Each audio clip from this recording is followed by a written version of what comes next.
بھائیو اپنے نبی کی نقل اتار لو، اللہ پاس کر دے گا۔ اس نے ایک چنا ہے جس کو حبیب بنایا ہے، 10,000 سال کا پروسیس ہوا اور اس میں سے محمد مصطفیٰ صلی اللہ علیہ وسلم کی ہستی کو وجود ملا۔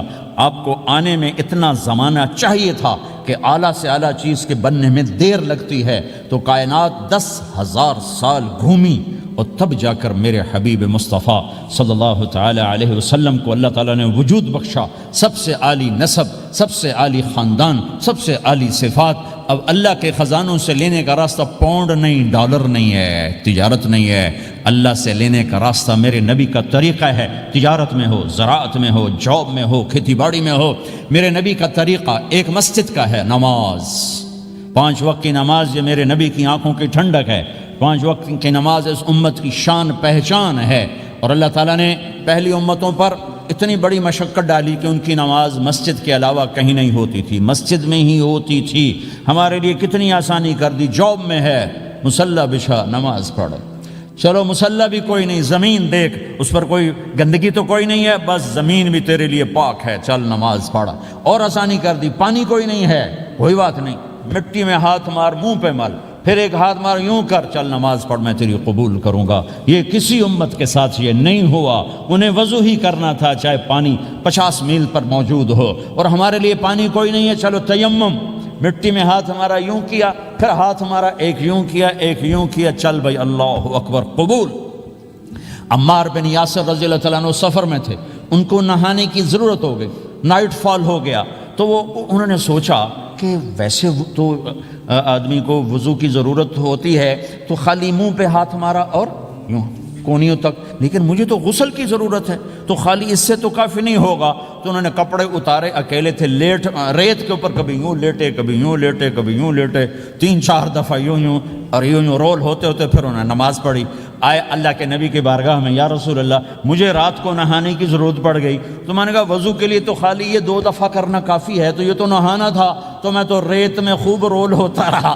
میرے نبی نے انما یکفیک ضربتان، ارے سیدھے بندے عمار، اس کے لیے بھی اتنا ہی کافی تھا کہ تو یوں کرتا اور یوں کرتا اور تو پاک ہو جاتا۔ اللہ نے اس نبی کے طفیل، اس محبوب مصطفیٰ صلی اللہ علیہ وسلم کے طفیل، اللہ نے کیا کیا سہولتیں اور آسانیاں ہمیں عطا فرمائیں۔ پھر نماز 4 کی 2 رکعت کر دی کہ بھئی تم مسافر ہو 2 پڑھو، روزے میں سفر میں روزہ معاف کر دیا، بعد میں رکھ لینا، بعد میں رکھ لینا، قضا کرنے کو حکم، بالکل چھوڑنے کا نہیں، اور کہا گیا بھائی مریض ہو چھوڑ دو، مسافر ہو چھوڑ دو، اور نماز 2 رکعت کر دو، سنتیں چھوڑ دو۔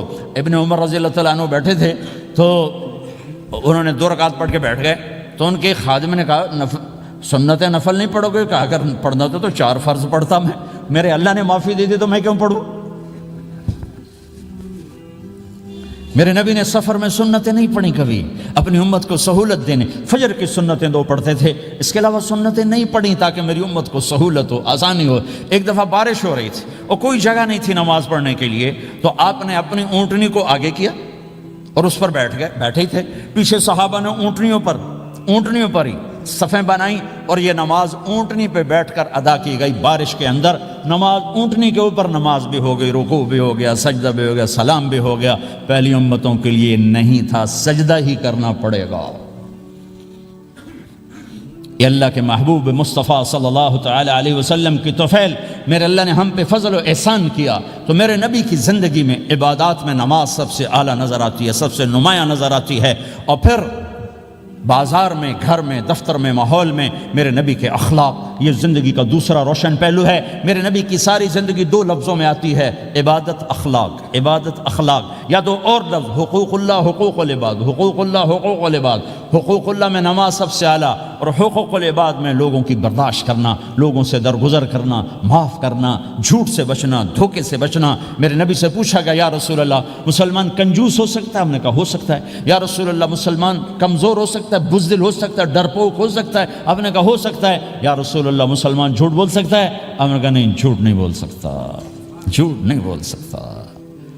ہاں، الا لعنت اللہ علی الکاذبین، جھوٹوں پہ اللہ کی لعنت۔ اس لعنت کے ساتھ 400 پاؤنڈ بچا لیے، 4000 بچا لیے، 4 ملین بچا لیے، 4 بلین بچا لیے، 4 ٹریلین بچا لیے، ساری دنیا کو بچا لیا، اور اوپر اللہ کی لعنت پڑی تو اللہ کی قسم گھاٹے کا سودا ہے۔ اور سچے ہو گئے، سچ بولا، یہ میں 100 پاؤنڈ کماتا ہوں، لے لو جو لینا ہے اس میں سے، یہ میں 1000 پاؤنڈ کماتا ہوں، لے لو جو لینا ہے، یہ میں 50,000 پاؤنڈ کماتا ہوں، لے لو جو لینا ہے، کہ مسلمان کی زبان سے جھوٹ نہیں نکلتا، سچ ہی بولتا ہے۔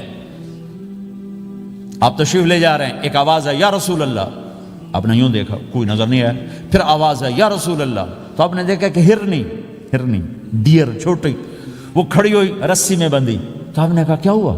کہا جی آپ کا صحابی مجھے پکڑ کے لایا ہے، میرے چھوٹے چھوٹے بچے بھوک سے رو رہے ہوں گے، آپ مجھے چھوڑ دیں، میں بچوں کو دودھ پلا کے واپس آ جاتا، مجھے پتا ہے میرے اللہ کی تقدیر میرے بارے میں کیا ہے۔ تو آپ نے کہا اگر تو واپس نہ آئی تو پھر؟ تو اس نے کہا مجھے اللہ جہنم میں ڈال دے۔ آپ نے اس کی رسی کھول دی، خود وہیں بیٹھ گئے، اس نے دوڑ لگائی اور پہاڑوں میں گم ہو گیا۔ تھوڑی دیر کے بعد وہ دوڑتی ہوئی آئی اور آ کے سر یا رسول اللہ میں حاضر ہو گیا، تو آپ نے اس کو باندھ کے وہیں آپ بیٹھ گئے نہیں۔ دیر کے بعد وہ صحابی آئے جنہوں نے اس کو شکار کیا تھا، پکڑا تھا، تو کہنے لگے، ان کا یا رسول اللہ آپ یہاں کیسے؟ کہا میں ایک درخواست لے کر آیا ہوں۔ کہا کیا؟ کہ یہ ہرنی مجھے ہدیہ کر دو۔ کہا یا رسول اللہ سب کچھ آپ کا ہے، کہ بس یہ ہدیہ کر دو۔ کہا یا رسول اللہ حاضر۔ تو آپ نے اس کو لے کر رسی اس کی گردن سے نکالی، کہ جا بچی اپنے بچوں کے پاس جا کے خوشی منا، سچ نجات دیتا ہے اور جھوٹ ہلاک کرتا ہے۔ ایک ہرنی جان کی بازی کھیل گئی سچ بولنے کے لیے، تم چند پونڈوں پہ جھوٹ بولتے ہو، ایمان کو برباد کر کے رکھ دیتے ہو۔ مسلمان جھوٹ نہیں بولتا، مسلمان دھوکہ نہیں دیتا، مسلمان کی زبان سے سخت بول نہیں نکلتا، کسی کو بے عزت نہیں کرتا، کسی کو کی بے اکرامی نہیں کرتا، کسی کا دل نہیں توڑتا، کسی کو ذلیل نہیں کرتا، خود سہتا ہے، اوروں کو خوشیاں دیتا ہے، خود دکھ سہتا ہے، اوروں کو راحت دیتا ہے، خود تکلیف سہتا ہے۔ یہ میرے نبی کے اخلاق ہیں، یہ میرے نبی کی زندگی ہے، اور یہ اسلام کا سب سے بڑا چیپٹر ہے اور سب سے مشکل چیپٹر ہے۔ جب میرے نبی نے لمبی نمازیں پڑھی تو اللہ نے روک دیا کہ میرے حبیب ما انزلنا علیک القرآن لتشقى، اتنی لمبی نماز نہ پڑھ کے تو تھک جائے۔ میرے نبی نے تبلیغ میں زور دکھایا تو اللہ نے روک دیا، فلتذهب نفسك علیہم حسرات، میرے نبی اتنا غم نہ کر کے آپ خود ہی آہیں بھرتے آپ مر جائیں۔ میرے نبی نے مال سارا خرچ کیا، اللہ نے اس سے بھی روک دیا، ولا تبسطها كل البسط فتقعد ملوما محسورا، اتنا خرچ نہ کریں کہ آپ خود پھر دکھی ہو کے بیٹھ جائیں۔ خرچ کرنا بہت بڑا عمل، تبلیغ سب سے سارے عملوں کا سردار عمل، تبلیغ سے بڑا کوئی کام ہوتا تو اللہ نبیوں کو دیتا، اگر تبلیغ سے بڑھ کر کوئی کام ہوتا تو اللہ نبیوں کو دیتا، گشت سے بڑھ کر کوئی محنت ہوتی تو اللہ نبیوں کو دیتا۔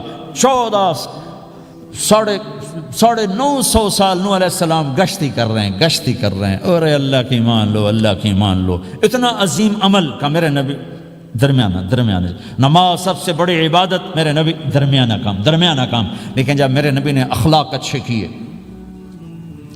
دشمن کو معاف کرنا۔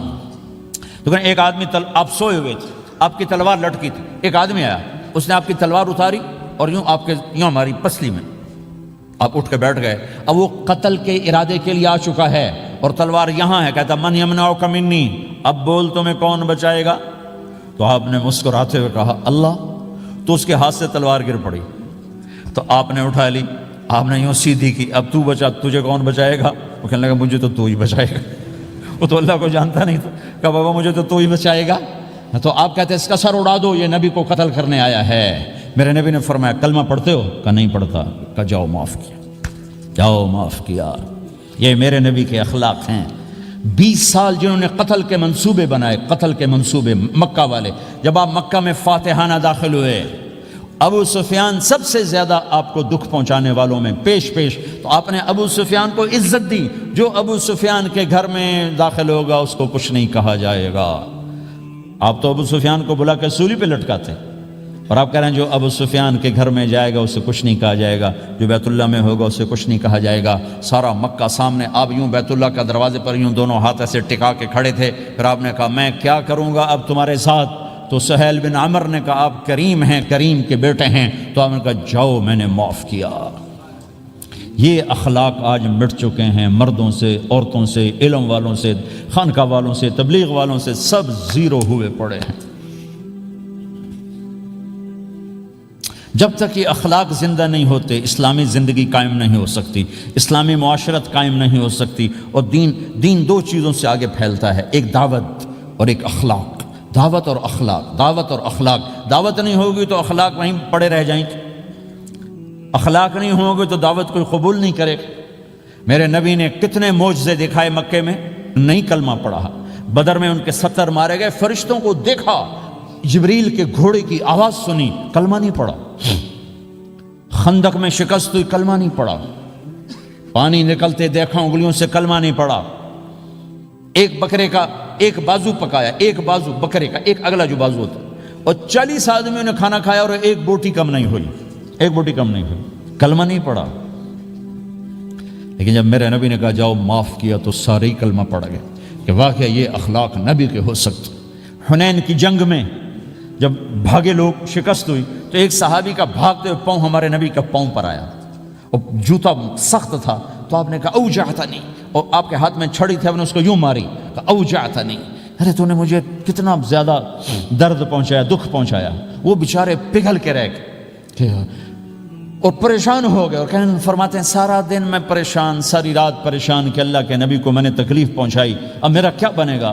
اگلا دن ہوا تو اعلان ہو رہا تھا بھائی جس کا پاؤں نبی کے پاؤں پہ آیا تھا اس کو اللہ کے نبی بلا رہے ہیں۔ تو صحابی کہنے لگے میں نے سمجھا بس اب میری تو دنیا بھی گئی اور آخرت بھی گئی، اب میرے اوپر کیس بنے گا اور مجھے ڈانٹ ڈپٹ بھی ہوگی، میرا کتنا بڑا گھاٹا نقصان ہوگا۔ یہ حاضر ہوئے ڈرتے ڈرتے، تو آپ نے فرمایا میرے بھائی کل میں نے تمہیں چھڑی ماری تھی، وہ مجھے معاف کر دینا، اور یہ 80 اونٹ تمہیں ہدیہ دیتا ہوں، 80 کیملز یعنی 80 پراڈو، 80 رینج روور کا یہ میری طرف سے تمہیں ہدیہ ہے۔ وہ حیران پریشان، یہ میرے نبی کے اخلاق ہیں، یہ میرے نبی کے اخلاق ہیں۔ کانٹے بچھانے والی نے 4 دن آنا چھوڑ دیا، بیمار ہو گئی تھی، تو آپ نے کیا بات ہے، وہ ہمارے راستے میں اب کانٹے کوئی نہیں ہیں، کہا جی وہ بیمار پڑی ہے جو کانٹے بچھاتے تھے، تو آپ اس کے گھر چلے گئے، ماں جی خیریت تو ہے، آپ ٹھیک تو ہیں؟ کہا بیٹا مجھے کلمہ پڑھا دے، بس تیرے اخلاق نے مجھے فتح کر لیا ہے۔ میرے بھائیوں یہ چیپٹر بھول چکے ہیں، بھول چکے ہیں، بھول چکے ہیں۔ جب تک یہ چیپٹر زندہ نہیں ہوگا زندگی اسلامی نہیں بنے گی، معاشرہ اسلامی نہیں بنے گا، اور آگے قوموں کے لیے اسلام کا دروازہ نہیں کھلے گا۔ ہمیں معاف کرنا آتا ہو، ہمیں گالی دینے والے کو دعا دینا آتا ہو، غیبت کرنے والے کی تعریف آتی ہو، اور غیبت کرنے سے، غیبت سننے سے اپنے آپ کو ایسے بچاؤ جیسے زہر سے بچاتے ہو، اسے آگ سے بچاتے ہو۔ ایک دوسرے کو نفرت کا بول نہ بولو ورنہ ساری زندگی تباہ و برباد ہو جائے گی۔ میرے رب کی قسم، میرے نبی نے کہا ایک زبان کا بول انسان بولتا ہے اور جہنم کی گہرائیوں میں گر جاتا ہے، اور ایک زبان کا بول انسان بولتا ہے اور جنت کے درجات پر چڑھ جاتا ہے۔ یہ زبان بہت طاقتور چیز ہے، میں ہر بیان میں اس کو دہرا رہا ہوں کہ جتنا یہ عمل ختم ہو چکا ہے اتنا کوئی عمل بھی نہیں ختم ہوا ہے۔ اور ایک صحابی ہیں ابو دجانہ۔ کون ابو دجانہ؟ السابقون الاولون من المہاجرین والانصار، اس میں پہلی صف کے صحابہ۔ کون ابو دجانہ؟ جب آپ حج پر گئے تو اپنی جگہ مدینے کا امیر ابو دجانہ کو بنایا۔ ابو دجانہ حج میں شریک نہیں ہوئے کہ آپ نے اپنی جگہ ان کو اپنا نائب بنا کے وہاں کھڑا فرمایا ابو دجانہ میری جگہ پر مدینے کا امیر ہے، یہ وہ ابو دجانہ ہیں۔ کون ابو دجانہ؟ جو جنگ بدر سے لے کر آخری حج تک ہر سفر میں شریک ہیں، ہر سفر میں شریک ہیں۔ ان کی ایک بات میں بتانا چاہتا ہوں، پہلے تھوڑی سی ان کی ہسٹری بتانا چاہتا ہوں۔ کون ابو دجانہ؟ احد کی جنگ میں آپ نے تلوار اٹھائی، کہا اس تلوار کو کون لے گا؟ کئی صحابہ کھڑے ہو گئے۔ آپ نے کہا اس تلوار کا حق کون ادا کرے گا؟ سارے بیٹھ گئے، 3 آدمی کھڑے رہے، ایک زبیر بن عوام، ایک عمر بن خطاب، ایک ابو دجانہ۔ ان کا نام ہے سماق بن خرشنہ، سماق بن خرشنہ ان کا نام ابو دجانہ سے مشہور ہے۔ تو آپ نے تلوار نہ عمر کو دی، نہ زبیر کو دی، ابو دجانہ کو دی تھی۔ تو عمر رضی اللہ عنہ نے تو محسوس نہیں کیا، حضرت زبیر نے محسوس کیا کہ اس کو کیوں دی، مجھے کیوں نہیں دی؟ میں مہاجرین میں سے ہوں، میں پھوپھی کا بیٹا ہوں، میں اس سے دلیری میں کم نہیں ہوں، بلکہ حضرت زبیر کی دلیری کی تو دھک تھی۔ جدھر سلوار چلتی تھی کاٹتی چلی جاتی تھی، کہنے لگا میں دیکھوں گا یہ کیا کرتا ہے۔ تو ابو دجانہ کے پیچھے پیچھے زبیر ہو لیے، تو ابو دجانہ نے جو حملہ کیا تو 3000 کا لشکر تھا، اس کو چیر کے پار نکل گئے، پورے لشکر کو کاٹ کے پار نکل گئے۔ اور آگے عورتیں کھڑی تھیں جو مکے کے لشکر کو تیار کر رہی تھیں، نحن بنات طارقی نمشی علی النمارقی مشی القتل بوارقی المسک فی المخالقی المسک فی المفارقی والدر فی المخالقی ان تقبلوا نعانقی وتدبروا نفارقی فراق غیر وامقی، یہ گانا گا رہی تھیں اور ان کو تیار کر رہی تھیں۔ تو جب ابو دجانہ کی تلوار نظر آئی تو سب بھاگیں، ہندا پکڑی گئی تو آپ نے یوں اپنی تلوار ہندا کے سر پر رکھی، انہوں نے چیخ ماری، تلوار ہٹا لی۔ تو زبیر پیچھے پیچھے کہ یہ کیا کیا ہے؟ جنگ میں اگر کوئی عورت حصہ لے اسے مارنا جائز ہے، ویسے جائز نہیں ہے، عورت کو، بچے کو، بوڑھے کو ہاتھ لگانا جائز نہیں ہے۔ تو انہوں نے کہا تلوار کیوں نہیں چلائی؟ کہا میرے محبوب کی تلوار ہے، عورت کے خون سے رنگین کر کے اس کی شان نہیں گھٹانا چاہتا، یہ میرے نبی کی تلوار۔ پھر واپس ہوئے، پھر اٹیک کیا اور پھر مجمع کو چیر دیا۔ سامنے ایک آدمی آ رہا تھا ہاتھی کی طرح، اتنا لمبا موٹا تازہ، تو زبیر کہنے لگے میرے جی میں آیا کبھی اس کی ٹکر ہونا پھر میں دیکھوں ابو دجانہ کیا چیز ہے۔ تو اللہ کا کرنا ایسا ہوا ابو دجانہ دونوں آمنے سامنے ہو گئے، تو وہ ایسے شاہ سوار تھے کہ دونوں طرف کے لشکر ذرا تھم گئے اور وہ دونوں بھڑ گئے۔ ابو دجانہ کے اپنے جوہر، اس پہلوان کے اپنے جوہر، غبار اٹھا، مٹی اٹھی، اور اس کی اپنی طاقت، ان کی اپنی طاقت، انہوں نے ابو دجانہ کو اس نے زخمی کر دیا۔ ابو دجانہ نے جو جوش میں آ کے ماری تلوار، اس کو لگی یہاں، تو اتنی طاقت سے لگی کہ اس کے نیچے اتر کر 2 ٹکڑوں میں تقسیم کر دی، یوں ماری تو ایک حصہ ادھر ایک حصہ، پھر یوں دیکھا اور اپنے چہرے سے لوہی کی ٹوپی اتاری، کما ترا انا ابو دجانہ، کیا دیکھ رہے ہو؟ میں ہوں ابو دجانہ، تلوار صحیح لی ہے میں نے، غلط نہیں لی، یہ ابو دجانہ ہیں۔ اور جب شکست ہو گئی احد کی جنگ میں، اور پھر 10-12 آدمیوں نے آپ کو گھیرے میں لیا ہوا تھا، ان میں ایک ابو بکر تھے، عمر تھے، علی تھے، طلحہ تھے، زبیر تھے، سعد بن ابی وقاص تھے، اور سہل بن حنیف تھے، عبادہ قتادہ بن نعمان تھے، اور ابو دجانہ تھے رضی اللہ تعالی عنہم، ان میں سے ایک ابو دجانہ بھی تھے۔ اور یمامہ کی جنگ میں ابو دجانہ شہید ہوئے، یمامہ کی جنگ میں شہید ہوئے۔ یہ ابو دجانہ کی تھوڑی سی سیرت آپ کے سامنے آئی ہے۔ اس کے بعد اب آپ ان کے قول کو سنو تاکہ اس کا وزن آپ کے سامنے آئے۔ یہ بدر کے شریک ہیں، اللہ کے نبی نے کہا بدر کا صحابی جو مرضی کرے بخشا گیا۔